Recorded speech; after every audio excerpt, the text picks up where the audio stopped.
வீட்டுக்கு போன வானதிக்கு நினப்பு முழுக்க இந்த வீட்டை பற்றியே தான் இருக்குது. எல்லாரும் எதுக்காக இப்படி நிலாக்கா மேலே அவ்வளோ பாசத்தை கொட்டுறாங்க? அவங்க வந்ததுக்கப்புறம் என்னை தூக்கி வீசின மாதிரியே பேசுகிறாங்க, என்னை கண்டுக்க கூட மாட்டுறாங்க. இப்படியே போனால் அந்த வீட்டில் நமக்கு எந்த மரியாதையும் கிடைக்குமா போயிடுமே? இந்த வீட்டில் தான் நமக்கு எந்த மரியாதையும் இல்லைன்னா வாழ போகிற வீட்லேயும் அது நமக்கு கிடைக்கலன்னா நம்ம எப்படி வாழ முடியும்?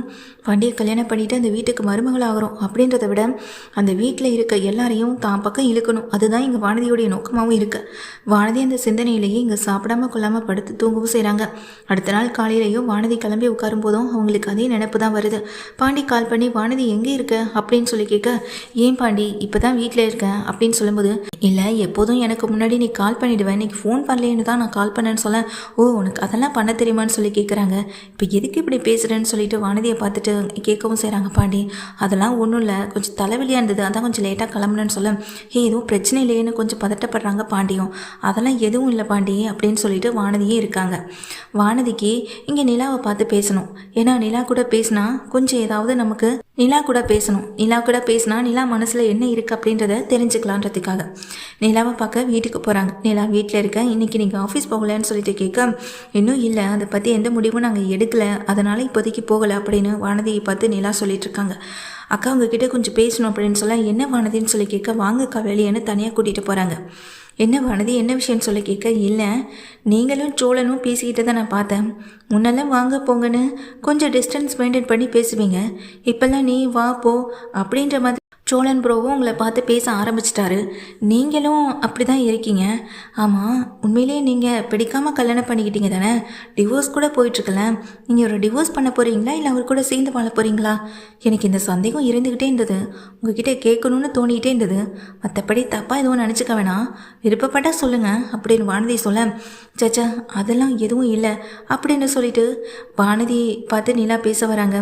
சோழனுக்கு என்கிட்ட நிறைய அக்கறை அன்பு எல்லாமே இருக்குது, எனக்கும் அப்படி தான். அவர் வாழ்க்கையோட அடுத்த கட்டத்துக்கு போகணுன்னு தான் நான் ஆசைப்பட்டுருக்கேன்னு சொல்ல, உடனே சோழன் நிலாவை கூப்பிடுறாங்க.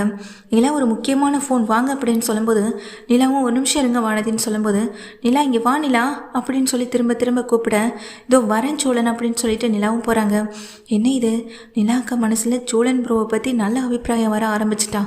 அப்போ அவங்க இந்த வீட்டை விட்டு போக மாட்டாங்களா? சோழனுடைய அடுத்த கட்டத்தை பற்றியெல்லாம் பேசிக்கிட்டு இருக்காங்க அப்படின்ற ஒரு உணர்வு இங்கே வானதிக்குள்ளே போயிட்டே இருக்க, வானதி சொல்லாமல் கொள்ளாமல் வீட்டை விட்டு கிளம்பி வெளியே போயிடுறாங்க. இதுக்கு இடையில தான் இங்கே சேரனுக்கு வந்துட்டு கல்யாணத்தை பற்றின ஒரு யோசனை போயிட்டுருக்குத. பாண்டி வந்துட்டு இந்த விஷயத்த வானதி கிட்ட சொல்ல, வானதி நினைக்கிறாங்க அன்னைக்கு சந்தாவை நாம காப்பாற்றுறோம், ஆனால் இந்த கல்யாணம் எங்கே இன்னைக்கு நிலாவால் நடக்குதுன்னு சொல்லி ரொம்ப சந்தோஷப்பட்டுட்டு இருக்கான். நிலாவால் இந்த கல்யாணம் நடக்கக்கூடாது, நான் தான் இந்த கல்யாணத்தை நடத்தியே வைக்கணும் அப்படின்னு நினைக்கிறாங்க எங்கள் வானதியும். அதுக்காகவே இந்த வானதி அனீஷ் வீட்டுக்கு போகிறாங்க. அனீஷ் என்னென்ன பார்க்குறாங்க. அங்கே சந்தாவும் இருக்க, எப்படி இருக்கீங்க சந்தா, இல்லை பார்த்துட்டு போகலான்னு தான் வந்தேன் அப்படின்னு சொல்ல, அதை கேட்ட உடனேயே இங்கே சந்தாவும் நல்லா பேசிக்கிட்டு இருக்காங்க. வாமா எப்படிமா இருக்குன்னு அனீஷும் கேட்டு விசாரிக்க போது, அண்ணா உங்ககிட்ட ஒரு முக்கியமான விஷயத்த பேசிட்டு போகலான்னு தான் வந்தேன் அப்படின்னு சொல்ல, என்னப்பா என்ன விஷயம்னு சொல்லி கேட்குறாங்க. சரி அண்ணா வீட்டில் கல்யாணத்துக்கு ஓகே சொல்லிட்டதா கேள்விப்பட்டேன், சந்தோஷமாக தான் இருக்குது. ஆனால் பாண்டி என்கிட்ட ஒரு விஷயத்த சொன்னானே, அது மனசு கேட்காம தான் உங்ககிட்ட பேசிட்டு போகலான்னு வந்தேன்னு சொல்ல, என்னப்பா என்ன விஷயம்னு சொல்லி கேட்குறாங்க. கல்யாணத்தை நாளைக்கே வச்சலான்னு முடிவு பண்ணிட்டீங்க போல அப்படின்னு சொல்லிட்டு கேட்க, ஆமாப்பா இன்னும் கொஞ்ச நாளில் எப்படியாவது எங்கள் வீட்டு ஆளுங்க இங்கே தேடி வந்துட்டாங்கன்னா பெரிய பிரச்சனை ஆகிடும். சந்தாவும் இங்கே சேரனை லவ் பண்ணிட்டு இருக்கான். சேரன் பையாவும் சந்தாவுக்கு ஏற்ற மாதிரியான பையன்தான். ரெண்டு பேருமே கல்யாணம் பண்ணிக்கிட்டு சந்தோஷமாக வாழ போகிறாங்க. இதில் என்னப்பா இருக்க போகுதுன்னு சொல்ல, அதெல்லாம் சரிதானே, நீங்கள் கல்யாணம் பண்ண வைக்கிறது சேரன் அண்ணா இப்படி இருக்காது எல்லாமே ஓகே தான், ரொம்ப நல்லவர், சந்தாவை நல்லா தான் பார்த்துப்பாரு. ஆனால் ஒரு பிரச்சனை இருக்கேன்னு சொல்கிறாங்க. என்ன விஷயம்னு கேட்க, ஆமாம் நாளைக்கு உங்கள் வீட்டு ஆட்கள் அதான் சந்தாவுடைய அம்மாவையும் அப்பாவையும் வரவழைச்சி பேசலான்னு ஒரு முடிவு பண்ணியிருக்காங்க. அவங்க சம்மதம் இல்லாமல் சந்தா காலத்தில் தாலி கட்ட மாட்டேன்னு தெளிவான ஒரு முடிவில் இருக்காங்க. இது உங்ககிட்ட சொன்னால் நீங்கள் பயந்துருவீங்கன்னு அவங்களும் நினச்சிட்ருக்காங்க. அதனால தான் சேரனா இந்த விஷயத்தை பற்றி உங்ககிட்ட சொல்லலை. இருந்தாலும் சந்தாவுடைய அம்மா அப்பா வரவழைக்கிறதுல பிரச்சனை இல்லை. அவங்க வந்தாங்கன்னா சந்தாவை கூட்டிகிட்டு போக தானே நினைப்பாங்க. இது ஏன் சேரனானாவுக்கு தெரியலனே தெரியலை. எப்போ பார்த்தாலும் இதை பற்றியே தான் பேசிக்கிட்டு இருக்கான்னு சொல்லி இதை கேட்டவுடனே சந்தாவும் அனிஷும் பயங்கரமாக ஷாக் ஆகுறாங்க. இதை சொல்லிட்டு வானதியும் அங்கேருந்து கிளம்பி போயிடுறாங்க. சேரன் பையன் இப்படி யோசிப்பான்னு நான் நினைக்கவே இல்லையே. அவர் எல்லாருடைய சம்மதத்தோடையும் கல்யாணத்தை பண்ணணும்னு ஆசைப்பட்றாரா? அது நடக்கிறதுக்கு வாய்ப்பே இல்லை சந்தா.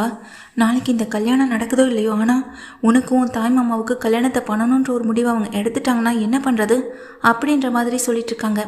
சந்தாவுக்கும் அதே பையன்தான், நாளைக்கு நம்ம இங்கே இருக்க வேணாம் அப்படின்ற ஒரு முடிவை அனிஷும் கூடவே சேர்ந்து சந்தாவும் எடுத்துடுறாங்க. கல்யாணத்துக்காக வெயிட் பண்ணிட்டு கடைசி வரைக்கும் பொண்ணு வீட்டிலேருந்து யாருமே வராதனால அத்தனை பேரும் அதிர்ச்சியாகவும் செய்கிறாங்க.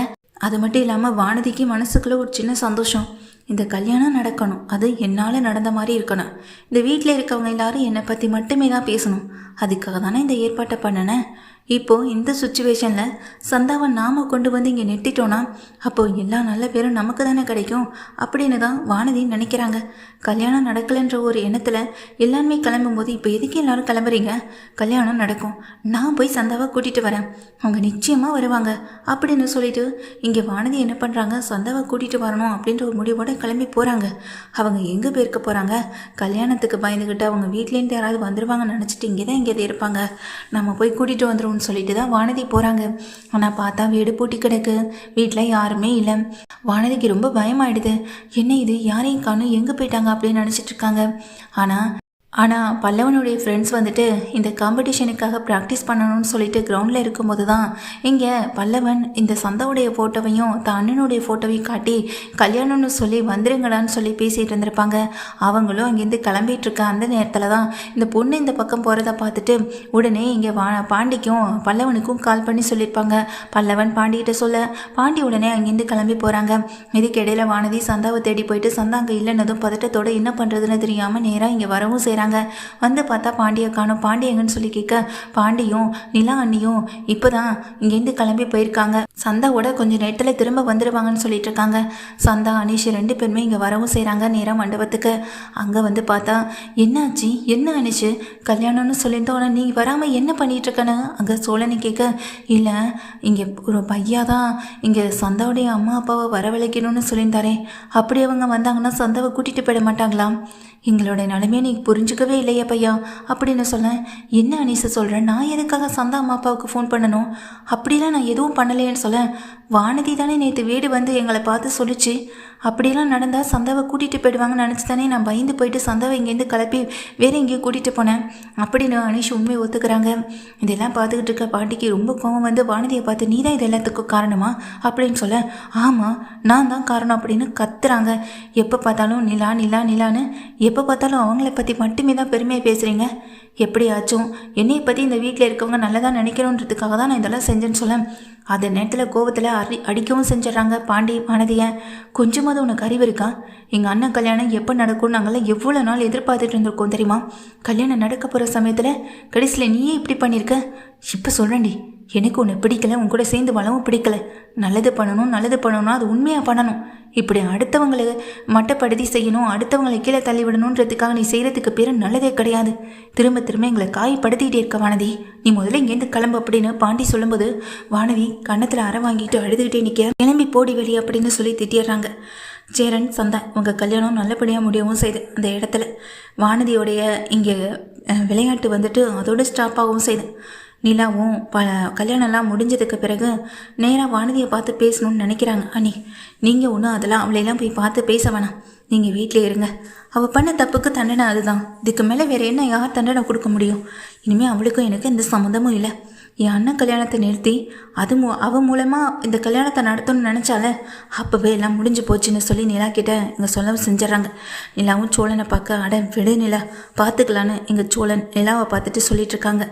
இங்கே வானதியை பற்றி ரொம்ப கோபத்தோட வீட்டில் இங்கே பாண்டி யோசிக்கும் போது நடேசனும் நீ எடுத்த முடிவு சரிதான் பாண்டி, அந்த பொண்ணை மட்டும் இந்த வீட்டுக்கு மருமகளாக கூட்டிகிட்டு வந்துடாத, வரத்துக்கு முன்னாடியே இவ்வளோ பெரிய விஷயத்த பண்ணிகிட்ருக்கா, வந்தால் என்னெல்லாம் பண்ணுவாளோ யாருக்கு தெரியும் அப்படின்னு தான் இங்கே நடேசனும் சொல்ல பாண்டியும் அமைதியாக யோசனை பண்ணிகிட்டு இருக்காங்க. வீட்டுக்கு போன வானதி பாண்டிக்கு ஃபோன் ட்ரை பண்ணிகிட்டே இருக்காங்க. ஆனால் பாண்டி ஃபோனை ஆஃப் பண்ணி வச்சிடறாங்க. வானதி அழுதுகிட்டே இருக்காங்க.